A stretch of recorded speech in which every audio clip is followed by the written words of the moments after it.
자, 그러면 이어서 NUT에 대해서 살펴보겠습니다. 요즘 여러분들도 관심이 많은 내용일 수도 있는데요. 흔히 은퇴 후에 받게 되는 연금을 의미하는 말은 펜션입니다. 여기 쓰여져 있는 NUT도 연금이라고 해석이 됩니다. 앞에서 얘기하는 연금, 펜션은 상품을 의미하고요. 여기서 얘기하는 NUT라는 말의 연금은 현금의 형태를 의미합니다. 은퇴 후에 소득이 없기 때문에 어느 특정 기간 동안 또는 사망 전까지 같은 기간마다, 즉 정기적으로 일정한 금액을, 동일한 금액이 되겠죠, 동일한 금액을 받게 되는 그러한 현금 흐름이 발생하면 NUT라고 부를 수 있고요. 흔히 은퇴 후에 펜션이라는 금융상품에 가입해서 흔히 매월 일정 금액을 받게 되기 때문에 펜션이라고 하는 금융상품은 NUT의 현금 흐름을 따르는 거죠. 그렇기 때문에 펜션, NUT가 다 연금이라고 해석이 될 수 있는 겁니다. NUT는 a series of equal payments made at fixed intervals for a specified number of period, 이렇게 되어 있습니다. 연금을 두 가지로 나눠서 지금 보고 있는데요. 하나는 ordinary annuity라고 하는 것이고요. 두 번째는 annuity due라고 하는 겁니다. 두 개의 타임라인이 그려져 있습니다. 모두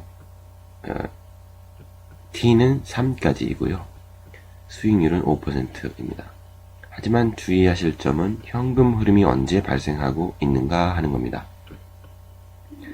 ordinary annuity는 현금 흐름이 물론 일정한 금액이 되겠죠. annuity 때문에 각 기간에 있어서의 마지막 부문 기말에 지급되는 기말 지급 연금이라고 얘기할 수 있을 것 같습니다.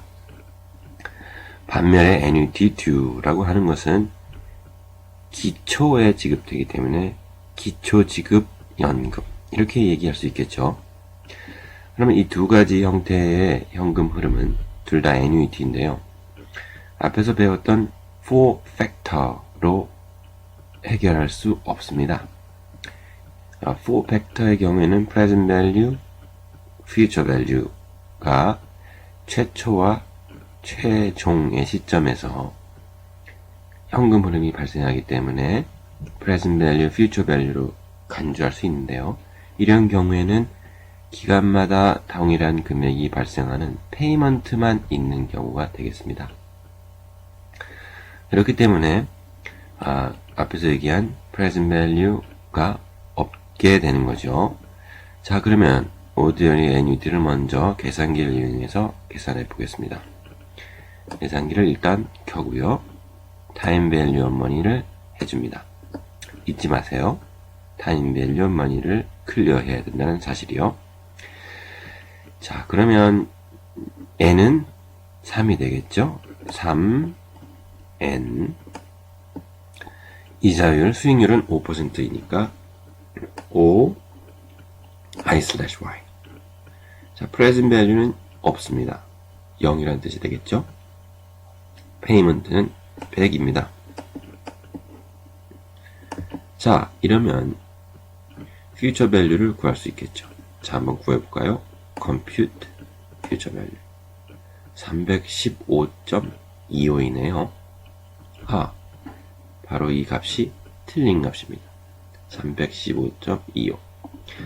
지금 같은 경우에는 플러스 마이너스 부호에 별로 신경을 쓰지 않았다는 점 주의해야 됩니다.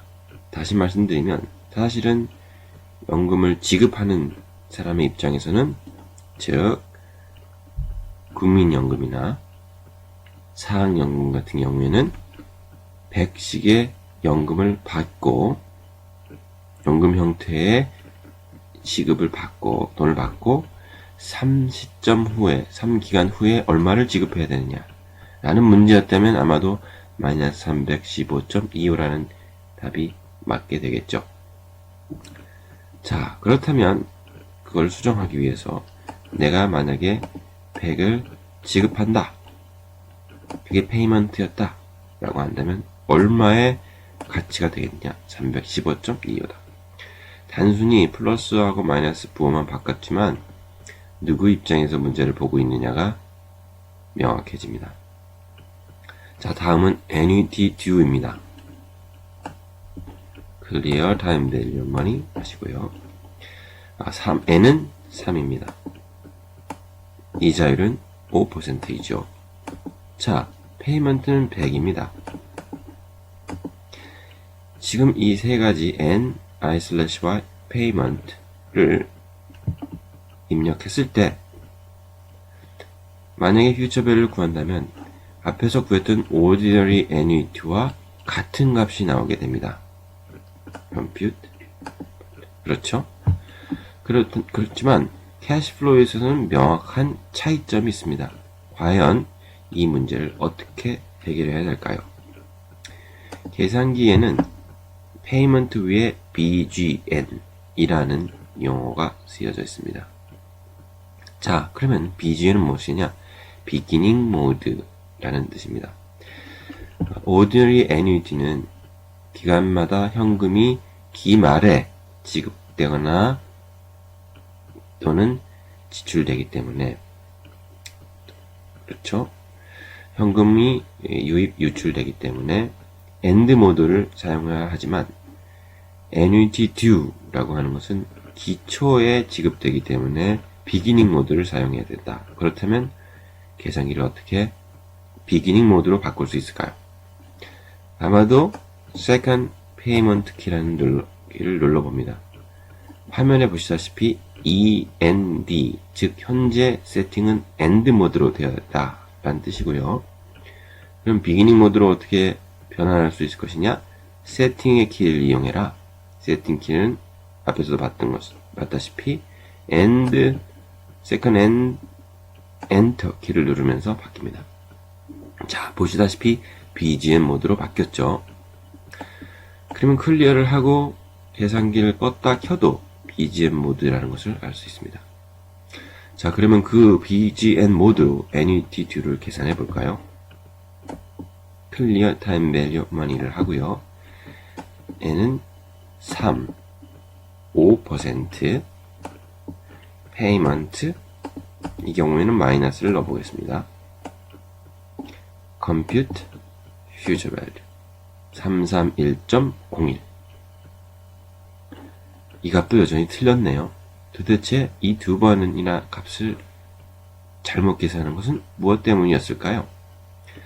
아마도 이런 이유가 아니었나 생각됩니다. 자, 다시 한번 해보겠습니다. second clear time value money 3n, 그렇죠? 5% i/y 100, 여기서 페이먼트로 넣겠습니다. 그리고 future value가 아닌 present value를 계산해 봅니다. 285.94. 즉 여기에서는 숫자가 틀렸다기보다는 future value가 아닌 present value를 계산했다는 것을 알 수 있죠. 이 계산은 지금 금방 시행한 계산은 이렇게 해석이 될 것 같습니다. 내가 285.94원을 오늘 시점에서 납입하면 조금 이상한 얘기일 수 있지만 오늘부터 4회 기간 동안에 100원 정도의 돈을 받을 수 있다. 연금의 형태로 받을 수 있다 라는 뜻이 되겠죠. 지금 문제는 약간 어색한 면이 있습니다.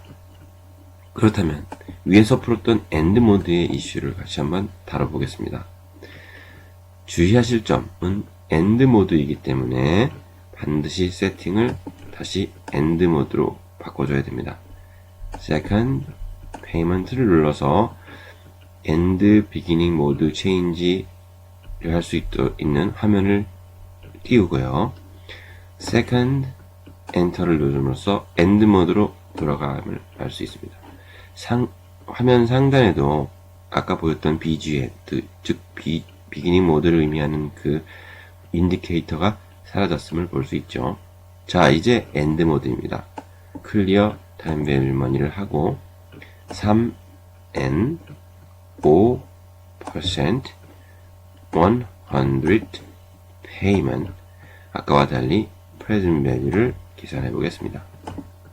272.3248. 이런 경우는 조금 현실에 맞는 문제입니다. 즉, 오늘 272.321을 납입하면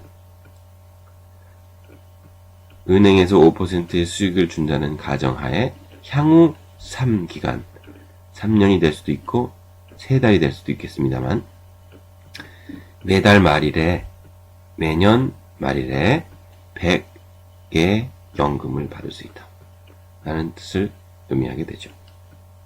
물론 annuity2는 비기닝 모드로 바꿔야 한다는 불편함이 있습니다. 하지만 한 번에 많은 횟수의 페이먼트가 발생할 때 한 번에 present value나 future value를 구할 수 있다는 그런 장점이 있습니다. 한 가지 여러분한테 숙제를 주겠습니다. 타임라인이 비기닝 모드로 되어 있는 이와 같은 문제가 주어졌다고 가정합시다. 그래서 계산기상에서 비기닝 모드로 바꿔야겠다 라고 생각하고 이처럼 second payment를 눌러서 beginning and mode setting 윈도우가 보이게 되고 second setting, 즉 second enter죠. 를 누름으로써 beginning 모드로 옮기면 쉽게 계산할 수 있지만 만약에, 어디까지나 만약입니다. 비기닝 모드로 바꾸는 기능이 고장났다. 그렇다면 비기닝 모드로 바꿀 수 없고 엔드 모드로만 풀어야 하겠죠. 그러한 경우에 과연 이 문제를 어떻게 풀어야 할까요? 이 문제를 수업 시간에 저한테 질문해 주기 바랍니다. 연구연금이라고 부르는 페이먼트는 수업 시간에 얘기하도록 하겠습니다. 자, 다음은 uneven cash flow stream 이라고 하는 겁니다. 앞에서 봤던 것들은 페이먼트나 present value, future value 라는 것이 주어집니다. 특히 페이먼트의 경우에는 기간마다 같은 금액의 현금 흐름이 발생한다는 것을 의미하죠. 하지만 이 문제에 있어서는 기간마다 현금 흐름이 같지 않다라는 겁니다. 보시다시피 문제에서도 T에서는 100, 1에서는 100, 2에서는 200, 3에서는 200, 하지만 끝에 가서 6기간을 보면 0, 7에서는 1000이 발생함으로써 페이먼트, future value, present value만으로는 해결할 수 없는 다소 복잡한 현금 흐름을 띠고 있는 것을 알 수 있죠. 이랬을 때 이자율이 또는 수익률이 6%, 이 경우에는 할인율이란 말이 정확한 표현입니다. 6%일 때 현가를 구하세요. 굉장히 당혹스럽죠. 첫 번째 방식은 아마도 각각의 현금 흐름을 개별적으로 할인해서 더하면 답이 나옵니다. 정답이죠. 하지만 여기서 약 6회의 할인을 통해서 답을 구하는 건 가능할지 모르지만 100회다 라고 한다면 굉장히 곤란할 겁니다. 자, 그런 문제를 풀 수 있는 기능이 BA2 플러스에 있습니다. 캘큘레이터 상에서 cashflow key, CF라는 건 cashflow라는 것을 의미하죠. cashflow register라고도 합니다. cashflow register를 이용해서 이 현금들을 입력하고 그 후에 present value를 구한다 라는 거죠. 자, cashflow register는 어디 있느냐? 바로 여기 second key 옆에 있습니다. cashflow를 누르면 다시 보여드릴게요. 계산기를 켜고 cashflow를 누르면 첫 번째 뜨는 것은 cashflow zero라는 뜻입니다. cashflow zero는 굉장히 독특한 고유한 숫자를 의미합니다. 즉 t = 0에서의 현금 흐름이죠. 보시다시피 t = 0에서는 현금 흐름이 없기 때문에 0을 엔터합니다. 여기다 엔터 키를 누르면 엔터가 되고요. 그렇지 않고 0이다 라고 하는 경우에는 무시해도 됩니다. 다음 에러를 이용합니다. 다운 에러를 이용하면 첫 번째 캐시플로우가 나옵니다. C라는 것은 캐시플로우를 의미하고요. 01은 첫 번째다 라는 것을 의미합니다. 타임라인을 보면 t=1에서 100의 현금 흐름이 발생하고 있습니다. 그래서 100을 엔터합니다. 엔터를 반드시 해줘야 되겠습니다. 자, 다음 두 번째 현금 흐름입니다. 그런데 다운 에러를 누르면 F01이라는 값이 나옵니다. F01은 frequency입니다. 첫 번째 현금 흐름의 frequency, 즉 200이 연속해서 주의하셔야 됩니다. 연속해서, 반드시 연속해서입니다. 연속해서 몇 회 발생하고 있느냐? 1회입니다. 디폴트에서 무조건 1이라고 표현될 수 있습니다. 만약에 이 값을 5라고 할 수도 있죠. 이렇게. 그런 경우에는 1시점에서부터 시작해서 100, 100, 100, 100, 100의 형태의 현금 흐름일 경우에는 이렇게 입력하는 게 맞습니다. 하지만 현재 현금 흐름은 1회이기 때문에 1을 엔터하는 것이 맞겠죠. 자, 다음은 두 번째 캐시플로우입니다. t 시점 2에서의 캐시플로우가 아니고 두 번째라는 거 유의하세요. 200입니다. 다음 내려가면 frequency 2입니다. 200이라는 두 번째 현금 흐름이 몇 회 연속해서 발생하고 있는가? 하나, 둘, 셋, 넷입니다. 그렇기 때문에 4를 엔터해 줍니다. 이렇게 하게 되면 처음은 0, 그 다음 100, 200, 200, 200, 200이라는 형태로 현금 흐름이 발생하고 있다는 것을 BA2 플러스가 인식할 수 있죠. 세 번째 현금 흐름은 0입니다. 1회만 발생하고 있죠. 다음 현금 흐름은 1000입니다. 현금 흐름은 1회입니다. C05는 없죠. 그러면 다시 돌아옵니다. 즉 CF0, T=0에서의 현금 흐름을 의미한다는 것. 이건 유니크한 값을 값습니다. C01은 100, 1회 발생. 두 번째 현금 흐름 200은 4회 발생. 세 번째 0는 1회 발생. 네 번째, 마지막이지만 네 번째 현금 흐름은 1000, 1회 발생입니다. 캐시플로우에 그 값들이 다 포함되어 있습니다. 자, 이러면 NPV 키를 사용한다. 다시 얘기하면 Net Present Value 라는 값을 사용한다 라는 것이죠.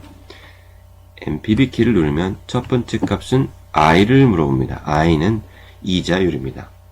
6%가 되겠죠. 6 엔터. 자, 그러면 이 현금 흐름과 이자율을 모두 입력했습니다. 자, 다음은 NPV로 내려갑니다. 다운 에러를 사용하죠. 보시다시피 compute라는 뜻이 쓰여져 있습니다. compute라는 말은 BA2 플러스가 여러분들을 위해 계산을 준비가 되어 있습니다. 라는 뜻을 가지고 있기 때문에 간단하게 컴퓨터 키를 눌러줍니다. 1413.19 라는 값이 나왔네요. 약간 다르죠? 제 파일에 있는 값이 맞을까요? 계산한 값이 맞을까요? 여러분들은 이 둘 중에 어떤 값을 계산할 수 있었을까요? 한번 확인해 보시기 바랍니다. 자, 그러면 캐시플로우에 가서 입력됐던 값들을 확인해 봅니다. 아직도 이대로 남아있죠? 그렇다면 만약에 이자율이 6% 아니고 5%라면 어떻게 해야 될까요? 그렇습니다. NPV로 가서 이자율을 5%로 바꿔줍니다. 다운에를 이용하고 컴퓨트를 하게 됩니다. 5%라고 하는 경우에 값이 더 커졌죠? 당연히 할인율이 작아졌기 때문에 현가는 더 커지는 겁니다. 이보다 더 커진 값이 나오는지 이자율을 3을 이용해서 한번 확인해 보겠습니다. 자, 그대로 값이 들어있고요. NPV에 가서 3을 입력하고 내려가서 컴퓨트하면 1631이라는 값이 나옵니다. 이처럼 캐시플로우의 값들이 다 들어있기 때문에 다른 이자율이 설정된다 하더라도 쉽게 계산할 수 있다는 거 놀랍죠? 자, 그럼 이 값을 가지고 과연 미래 가치는 어떻게 구할 수 있을까요? 그렇습니다. 타임 밸류 머니를 클리어하는 게 우선되어야 합니다. 그렇다면 타임 밸류 머니를 클리어하고요. NPV에 가서 계산했던 값을 그대로 가져와서 마이너스 9를 붙이고 페이먼트에 넣어줍니다. 자, 기간은 얼마라고요? 7입니다. 이자율은 6이 되겠죠. 페이먼트는 없어졌다고 생각해도 됩니다. 왜냐하면 이 모든 값들을 다 할인해서 구한 값을 이미 우리가 가지고 있기 때문이죠. 그렇다면 compute future value 2124.92가 나온다는 거 제 자료에서도 확인이 되고 있네요. 자, 굉장히 흥미로운 기능을 사용했습니다. 캐시플로우 레지스터에 가면 다시 그 값이 있습니다. 어떻게 이 값들은 지울 수 있을까요? 그렇습니다. Second, clear work을 누르면 모든 값이 집어졌습니다. 이제는 앞에서 했던 것처럼 다른 이자율에 따른 현가나 미래가치를 구하려면 다시 현금 흐름 레지스터, 캐시플로우 레지스터에 이 값들을 넣어야만 합니다. 자, 다음은 컴파운딩 피리어드에 대한 문제입니다. 학생들이 굉장히 많이 혼동하는 그런 내용입니다. 자, 계산기를 다시 켜고 클리어 타임 밸류 머니를 한 후에 8의 A 문제를 확인해 보겠습니다. present value는 100입니다. 죄송합니다. n부터 넣어야 되겠죠? n은 3입니다. 이자율은 6%이고요. present value는 100입니다. 부호는 만약에 내가 돈을 지불한다면 마이너스가 되겠죠. payment는 0으로 이미 들어가 있고요. future value를 구해보면 119.1016입니다. 누구나 다 할 수 있어야 합니다. 다음은 이러한 문제들이 아래와 같이 바뀝니다. 위에서는 annual compounding이었는데 이제는 semi-annual, 즉 6개월마다 한 번씩 이자가 compounding, 불이 되는 경우에 미래 가치는 어떻게 될까요? clear time value money를 하고요. n은 위에서는 3년이었습니다. 하지만 이제 6개월에 한 번이기 때문에 기간수가 2배로 늘어납니다. 곱하기 2는 6을 n에 넣어줍니다. 비록 3년이긴 하나 6개월이라는 구간이 6번 존재한다 라는 뜻입니다. 그래서 n은 year도 아니고 month도 아니고 number of period 라고 설명하는 이유가 여기 있습니다. 이자율은 연 6%였습니다. 연 6%이지만 6개월에 한 번씩 이자가 불이되기 때문에 6개월 기준으로는 나누기 2를 해서 3%를 넣어줍니다. I/Y는 monthly rate, yearly rate, quarterly rate이라고 부르지 않고 periodic rate이라고 부릅니다. 한 기간 동안에 적용되는 수익률, 할인율을 의미하죠. present value는 아까와 마찬가지로 100입니다. 마이너스라고 생각해보죠. 자, payment는 이미 0이 들어가 있을 겁니다. compute future value 119.4052 유사한 값을 넣을 수 있죠. 이처럼 기본은 A입니다. 하지만 compounding period가 달라지면서 문제를 어떻게 계산기상에서 인식할 것인가? 가장 중요한 것은 periodic rate과 number of period라고 부른다는 점 기억하시면 쉽게 문제를 해결할 수 있습니다. 그 외의 얘기들은 수업 시간에 진행하도록 하겠습니다. 이번 시간의 마지막 내용은 amortized loan입니다. 여러분들이 자동차를 구입하거나 집을 사는 경우 또는 학자금 대출을 받는 경우에 론을 원리금 균등 분할 상환의 방법으로 상환하죠. A loan is to be paid in equal periodic amount 라는 말이 그 말을 의미합니다. 원금과 이자를 합한 원리금이 매 기간마다 똑같은 금액으로 대출 기관에 상환되는 것을 의미하죠. 론 어마운트 1000불, 즉 1000불짜리 산악 자전거를 사려고 한다 라는 문제를 생각해 보죠. 1000불짜리 산악 자전거를 사기 위해서는 1000불을 은행에서 대출받아야 합니다. 그리고 향후 3년간에 걸쳐 되갚는다고 생각해 봅시다. 은행은 6%의 이자를 원합니다. 이런 경우에 매년 얼마의 원금과 이자의 합한 금액, 즉 원리금을 갚아야 할까요? 첫 번째 문제는 우리가 알고 있는 기본적인 4팩터 문제입니다.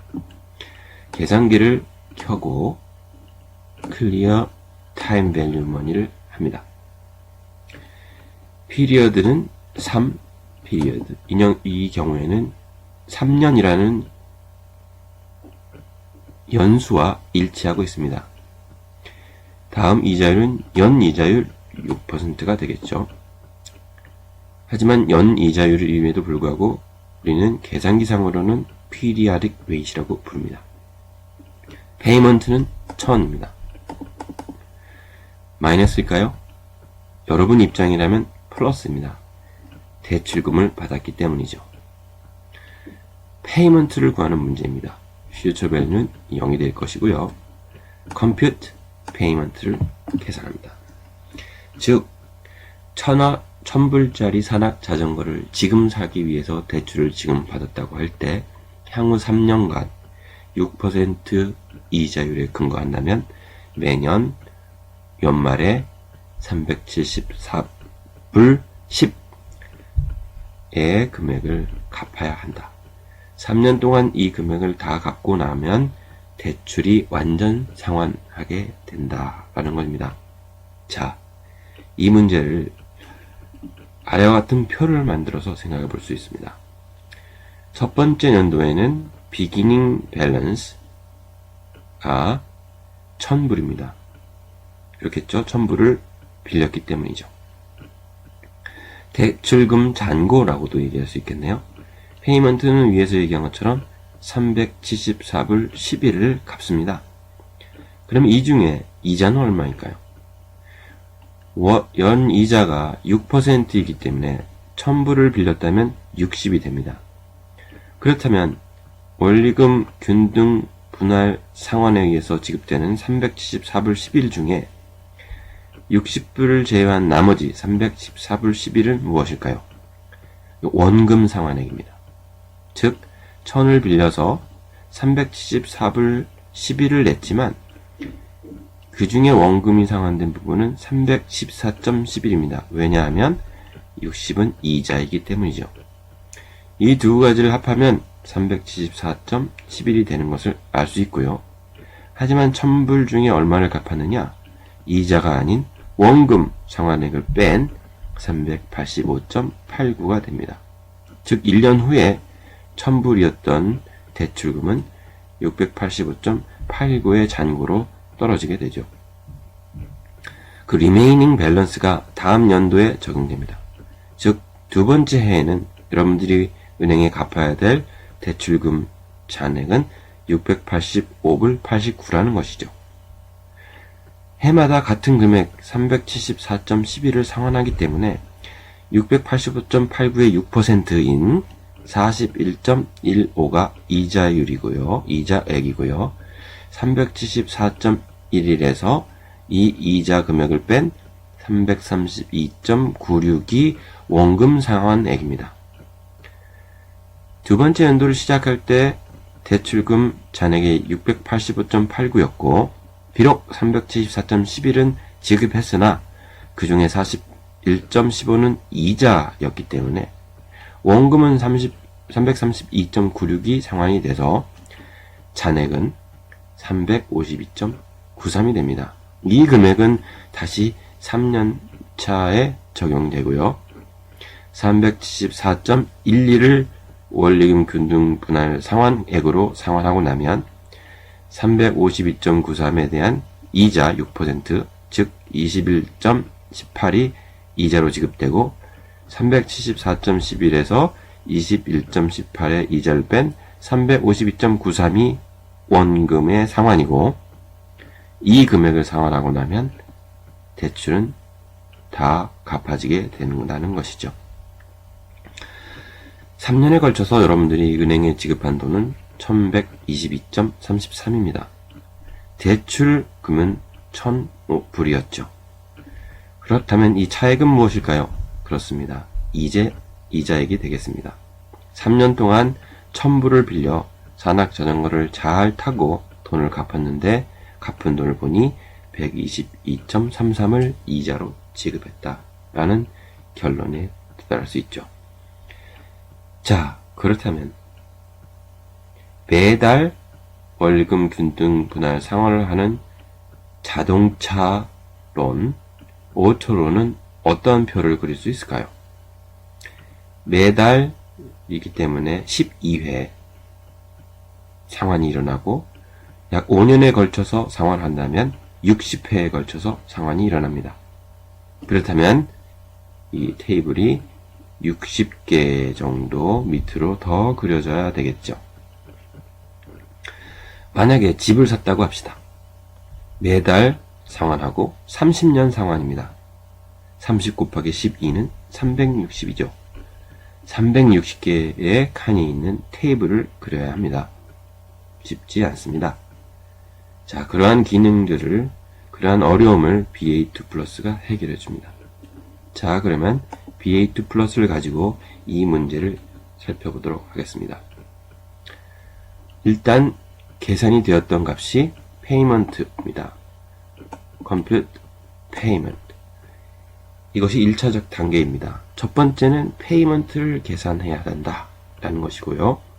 두 번째는 보시다시피 amortization 펑션을 사용하고자 합니다.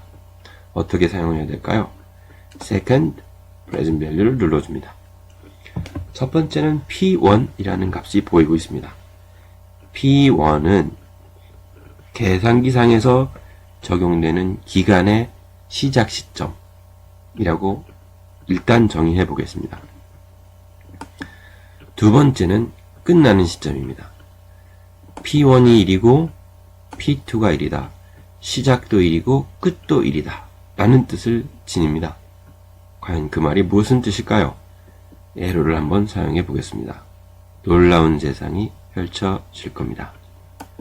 밸런스 685.89 이 숫자와 일치합니다. 계산이 추가적으로 한 것은 아무것도 없습니다.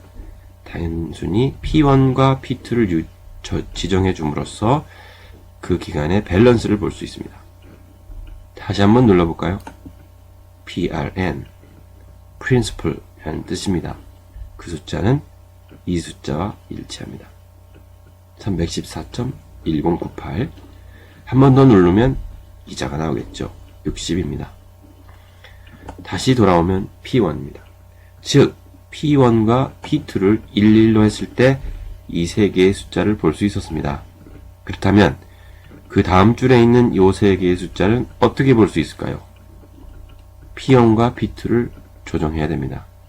P1을 2라고 하고 P2를 2라고 한다면 시작도 2고 끝도 2다 라는 뜻이 되겠죠. 밸런스는 352.93 프린시플 332.9564 이자는 41.1534입니다. 세 번째 년도의 이자와 원금 상환액 그리고 잔고를 또는 잔액을 계산할 수 있을까요? 그렇습니다. P1도 3, P2도 3이라고 넣으면 완전 상환됐죠? 마지막 프린시플은 350.93, 이자는 21.176입니다. 그렇다면 P1을 1이라고 하고 P2를 2라고 하면 어떤 값이 나오는 걸까요? 밸런스는 P2에 일치하기 때문에 352.93이 나오게 됩니다. 그렇겠죠? 하지만 프린시플은 647.06이라는 새로운 숫자가 나왔습니다. 이 숫자는 무엇을 의미할까요? 네, 314.11과 332.96의 합입니다. 즉, 시작이 1이고 끝이 2였기 때문에 누적되는 값을 보여준다 라는 것이죠. 원금 상환액의 누적액. 하지만 밸런스는 누적액의 의미가 없습니다. 남아있는 그 시점에서의 밸런스가 중요한 것이죠. 그렇기 때문에 P1과 P2가 달라지면 원금 상환 누적액을 구할 수 있고요. 마찬가지로 이자액도 누적액을 구할 수 있습니다. 총 이자 지급액이 얼마인지를 물어봤다면 아마도 P1은 1, P2는 3을 넣음으로써 완전 상환되고 원금도 모두 상환됐으며 이자는 122불 33전 정도 상환됐다라고 얘기할 수 있습니다. 어떻습니까? 계산기가 할 수 있는 능력이 대단하죠? 비록 손 안에 들어가는 간단한 BA2 플러스이지만 여러분들이 응용할 수 있는 문제는 무궁무진할 수도 있습니다. 자, 이상으로 1차적으로 계산기 사용에 대한 내용을 만든 동영상을 마치고자 합니다. 뒤에 나와 있는 추가적인 내용들은 새로운 동영상보다는 수업 시간에 설명하면서 학습해 보도록 하겠습니다. BA2 플러스를 열심히 반복적으로 학습하면 굉장히 흥미로운 문제들을 쉽게 풀어낼 수 있습니다. 자, 그러면 수업 시간에 뵙겠습니다. 감사합니다.